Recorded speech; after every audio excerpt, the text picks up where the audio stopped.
a year ago, we started looking at ways to improve our Facebook Messages product. And we realized pretty quickly that the problems that we face are actually bigger than just Facebook. A lot of sharing should be simpler than it is.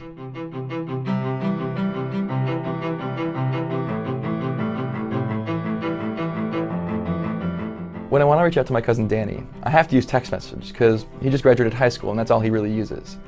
My grandmother, she only uses email. I can't send her a Facebook message and expect her to get back to me.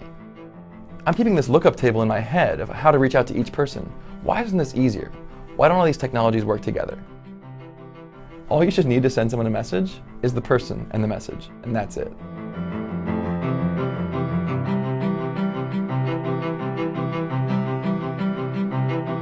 People should share however they want to share.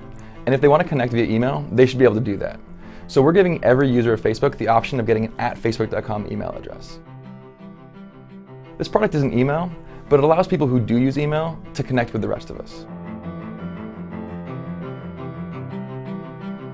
We've modeled this entire system after chat. There's no subject lines, there's no CC, there's no BCC. When you press the enter key, it sends your message right away in real time. We want this to feel like a conversation among friends, and when you come back to your computer or your phone, you should be able to pick up right where you left off.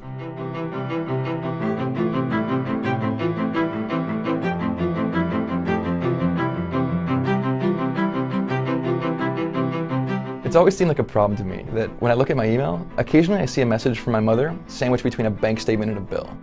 We should be able to do better than that. So we created the social inbox. When you log into Facebook and look at your messages, all you're going to see by default are messages from your friends and their friends, and that's it.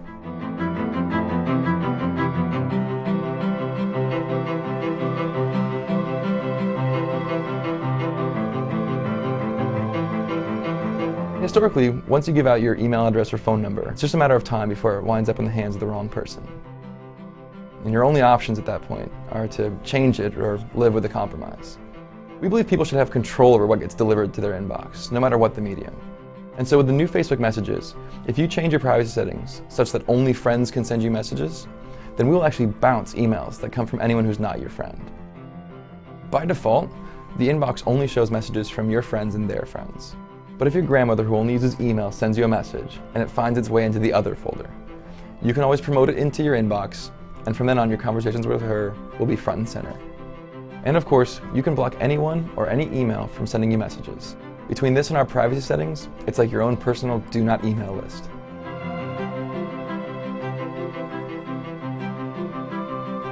The most important part of messages is context. Email is organized by subject lines. But when we looked at the subject lines for Facebook messages, the top 3 were no subject, hi, and yo. It's not a great way to organize conversations.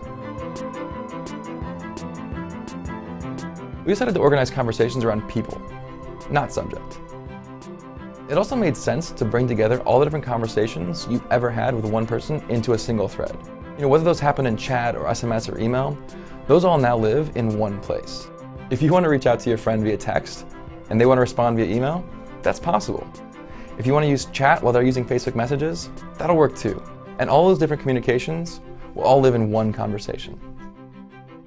Imagine you had the entire history of your conversations with your boyfriend or your girlfriend. Everything from, hey, you want to get coffee later, all the way to, you've got to pick up the kids tonight at soccer practice. My grandmother had that. It was a box of letters written by my grandfather from when they were dating. That kind of thing is increasingly rare, and I'm left to ask, where is my box of letters? It's locked up on a phone, it's locked up in email, it's not in one place, until now.